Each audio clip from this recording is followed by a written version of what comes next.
Tanaman sambiloto adalah tanaman perdu yang biasa tumbuh di pinggiran sawah, kebun, atau hutan. Akar tanaman sambiloto adalah akar tunggang berwarna putih kecoklatan dengan batang yang berkayu dan berbentuk bulat atau segi empat. Sambiloto atau Andrographis paniculata merupakan salah satu tumbuhan yang dipercaya memiliki berbagai manfaat kesehatan. Walaupun mempunyai rasa yang sangat pahit, tapi berkat khasiatnya, sambiloto tetap menjadi tanaman primadona yang sering dijadikan jamu. Konon kabarnya sambiloto bermanfaat untuk membantu mencegah radang, memperlancar buang air kecil, menurunkan panas, meredakan sakit perut, mengobati kencing manis, dan meringankan gejala pilek. Benarkah demikian? Tahu. Tahu sih. Biasanya kalau orang yang sakit diabetes bisa konsumsi sambiloto. Juga habis lahiran bisa buat kesehatan juga. Obat-obat kencing manis. Pokoknya ya buat badan sehat aja gitu. Itu kan termasuk jamu-jamu tradisional ya. Jika dikonsumsi dengan dosis yang tepat dalam jangka waktu yang singkat, umumnya sambiloto tidak berbahaya. Meski demikian, konsumsi sambiloto disinyalir memiliki risiko efek samping seperti diare, muntah, sakit kepala, hidung berair, ruam, kelelahan, dan kehilangan nafsu makan. Nah, jika Anda masih ragu dengan khasiat dan efek dari daun yang satu ini, ada baiknya Anda tonton dulu penjelasan dokter di Ayo Hidup Sehat hari ini. Wah, itu sambiloto ini ya dok yang ada di sini semuanya. Jadi itu dia tadi bisa daun ya? Bisa ngurangin nafsu makan. Itu lumayan juga ya. Kayaknya pas ya Wak Intan ya. Tapi ini kita mesti bahas nih tentang kabar bahwa sambiloto ini khasiatnya banyak untuk kesehatan. Untuk jelasnya langsung saja kita undang Dr. Lona, spesialis farmakologi klinik. Siang dok, apa kabar? Halo, siang dok. Dok, kita ngebahas sambiloto. Ini kan tanaman herbal dok ya. Katanya sambiloto ini bisa meningkatkan kekebalan tubuh. Ini fakta atau mitos dok? Meningkatkan kekebalan tubuh pada hewan, fakta. Pada hewan, pada manusia? Kenapa saya bilang begitu? Karena penelitiannya baru terbatas pada hewan coba, tepatnya tikus. Belum pada manusia, dan pada hewan coba dapat meningkatkan aktivitas sistem imun dan aktivitas sel makrofag. Sel makrofag adalah salah satu sel yang berperan untuk meningkatkan sistem imun. Dan dari hasil uji pada hewan tersebut terbukti bahwa zat aktif yang ada pada sambiloto, pada daun sambiloto tepatnya, itu dapat atau memiliki efek imunomodulator yang poten.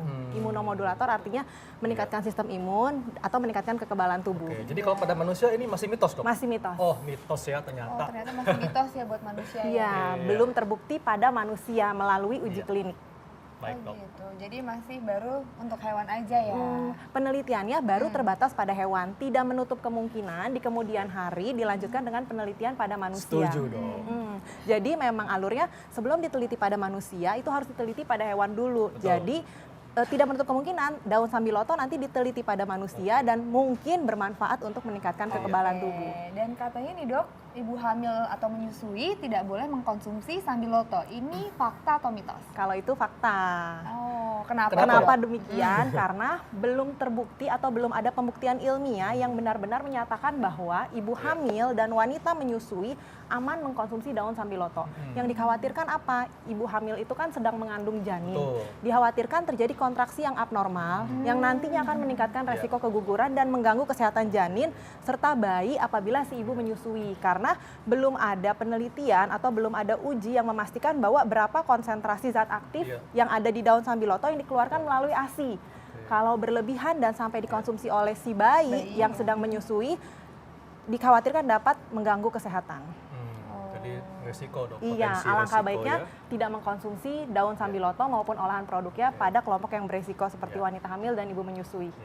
Tapi dok ini juga ada yang mengatakan bahwa orang dengan tekanan darah rendah ini sebaiknya tidak boleh konsumsi sambiloto. Ini fakta atau mitos dok? Itu mitos. Gitu. Kenapa dok? Memang belum ada penelitian, belum ada yang membuktikan bahwa mereka dengan tekanan darah rendah apabila mengkonsumsi daun sambiloto dapat memperburuk keadaannya. Jadi selama daun sambiloto dikonsumsi dengan jumlah yang wajar, tidak berlebihan, sesuai dengan anjuran yang pada umumnya ada di kemasan, itu cukup aman. Gitu. Jadi tidak ada kontraindikasi untuk orang dengan tekanan darah rendah. Nah kalau tadi kita dengar ada kabar seperti itu, artinya bagi mereka yang punya tekanan darah tinggi, mungkin mau mencoba sambiloto itu gimana dok? Apakah akan ada efek menurunkan tekanan darah atau tidak ada? Gini, penyakit tekanan darah tinggi itu penyakit yang kompleks dengan faktor resiko yang bervariasi dan perlu diingat, perlu dikontrol tekanan darahnya. Karena apabila tidak dikontrol, di waktu yang mendatang dapat menimbulkan gangguan kesehatan. Mulai dari jantung, ginjal, sampai otak. Tidak ada larangan orang dengan darah tinggi mengkonsumsi daun sambiloto. Tapi perlu diingat, tidak boleh meninggalkan obat yang telah diresepkan oleh dokter. Dan apabila mau mengkonsumsi daun sambiloto ataupun olahan produknya sebagai terapi tambahan, jangan lupa konsultasikan ke dokter atau informasikan ke dokter yang merawat.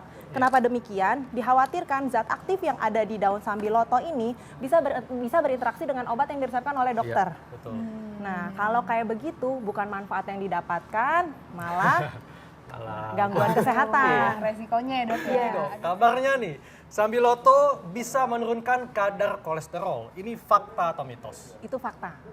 Itu fakta. Kenapa dok? Kenapa saya bilang fakta? Karena kalau memang sudah ada uji kliniknya pada manusia. Tepatnya di Thailand dan sudah dipublikasi di salah satu jurnal. Cuma penelitian tersebut, subjek penelitiannya masih sedikit. Di situ baru 60 orang.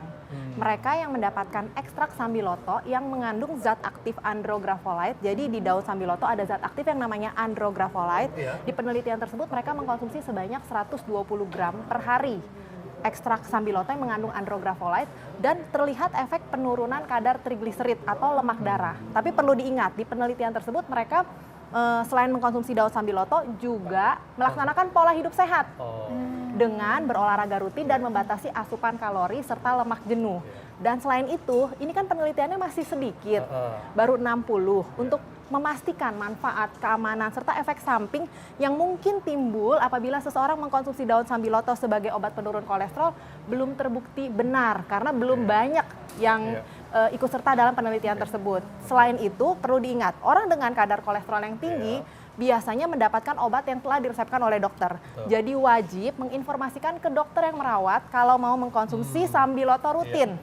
Kenapa? Jangan-jangan atau dikhawatirkan ada interaksi antara andrografolite atau zat aktif yang ada di sambiloto dengan obat penurun kadar kolesterol atau lipid yang diresepkan oleh dokter. Jadi nggak boleh sembarangan ganti obat dok ya, ganti tadinya minum obat kolesterol diganti dengan sambiloto. Dan tentunya diimbangi dengan pola hidup yang sehat. Setuju dok. Dan dok ada juga nih kabar bahwa jangan mengkonsumsi sambiloto bagi para penderita gangguan darah. Ini fakta atau mitos? Fakta. Kenapa tuh, Jadi memang di salah satu formularium tanaman obat atau ramuan obat tradisional Indonesia tahun 2017, mereka yang mengkonsumsi obat pengencer darah, obat darah tinggi, obat hipertensi, obat sakit jantung terutama untuk pasien-pasien jantung tidak dianjurkan mengkonsumsi daun sambiloto secara rutin. Apalagi kalau tidak berdiskusi atau menginformasikan ke dokter yang merawat. Gitu. Karena efeknya nanti bisa saling interaksi dok. Bisa saling berinteraksi atau bisa beresiko timbulnya efek samping yang timbul yang di luar dugaan karena kan dia mengkonsumsi obat lain yang sudah diresepkan oleh dokter yang kita tidak pernah tahu apakah nanti ada potensiasi efek samping atau potensiasi efek terapi. Dan dok kalau mau mengkonsumsi sambiloto ini sebenarnya yang paling baik itu gimana sih dok? Apakah sudah berbentuk kapsul seperti ini ataukah memang yang masih berbentuk daun dan diseduh? Di formularium ramuan obat tradisional, mengkonsumsi daun sambiloto cukup aman dengan dosis 10 gram per hari. Ini daunnya, 10 gram per hari maksimal atau kurang lebih 15 lembar daun yang digodok sampai airnya mendidih. Di situ dianjurkan digodok dengan 3 gelas air sampai menjadi 1 gelas air, lalu disaring dan ditunggu sampai hangat. Dan dianjurkan memang diminum hangat. Tetapi saat ini kan juga sudah ada suplemen atau ekstraknya yang dikonsumsi, yang dapat dikonsumsi. Tapi perlu diperhatikan nih, kalau dalam bentuk kemasan ini harus ada izin edar dari BP POM. Lihat anjuran dosisnya. Dan jangan lupa setiap mengkonsumsi tanaman obat, baik sambiloto maupun olahan produknya, diskusikan, informasikan ke dokter yang merawat. Apalagi buat mereka-mereka yang punya riwayat penyakit tertentu dan punya kebiasaan mengkonsumsi obat yang sudah diresepkan oleh dokter secara rutin. Nah dok, ini juga ada yang mengatakan dok, katanya kalau sambiloto ini bisa membantu mengobati masalah pencernaan. Ini fakta atau mitos dok? Itu fakta. Kenapa dok? di salah satu tulisan, tepatnya di formularium ramuan obat tradisional Indonesia, mengkonsumsi daun sambiloto dapat digunakan untuk mengatasi gangguan pencernaan, terutama diare. Di situ dianjurkan adalah dengan merebus kurang lebih 10 gram daun sambiloto yang seperti yang sudah saya jelaskan, digodok dengan air sampai mendidih, lalu disaring, ditunggu sampai hangat, dan alangkah baiknya dikonsumsi selagi hangat. Tapi perlu diingat, tata laksana utama untuk diare bukan hanya sambiloto. Pastikan kebutuhan cairan cukup dengan mengkonsumsi larutan gula garam. Apabila sudah 3 hari tidak ada perbaikan klinis, segera konsultasikan ke dokter. Karena dikhawatirkan kalau terus mengkonsumsi daun sambiloto, bukannya sembuh malah diarenya makin parah. Nah dok, kalau mengkonsumsi sambiloto ini boleh nggak sih setiap hari atau ada batasannya? Cuman boleh dalam seminggu berapa kali gitu? Saat ini belum ada tulisan atau penelitian yang membuktikan bahwa daun sambiloto berbahaya apabila dikonsumsi setiap hari. Namun dosisnya harus diperhatikan. Untuk bentuk daun yang mau direbus jangan lebih dari 10 gram per hari atau kurang lebih 15 helai daun segar per hari yang akan digodok.